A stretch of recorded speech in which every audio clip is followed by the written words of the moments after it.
Hey folks, Simplicity Customer Success back here with you with another how-to video.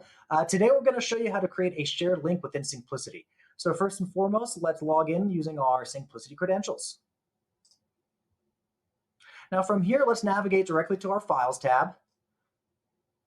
I only have one folder with files in it here, so let's drill down into that folder.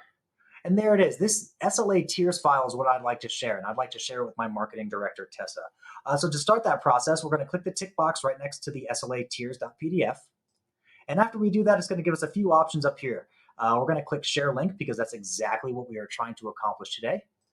And then after we click share link, it might ask us a few more questions. Like who can access this link? Anyone with the link? In this scenario, no, I only want Tessa to see it. So I'm just going to write in her email here. So this will be sent directly to her. You can actually take the extra step of requiring recipients to enter a password to access the link. Now, because this SLA tiers file is a little sensitive, I do want Tessa to have to enter a password, so we're going to click that tick box. And just to make this exercise a little easier, let's just make the password.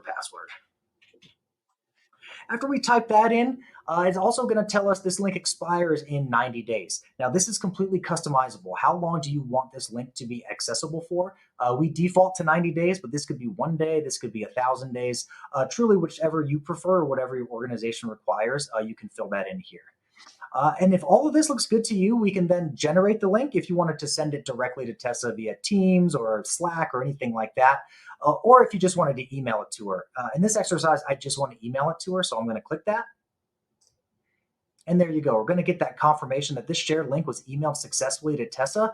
Also, it's going to give you the option to copy the password that we use so you can send it to Tessa. Obviously, she's not going to know it, but you're going to need to provide it so she can access the link.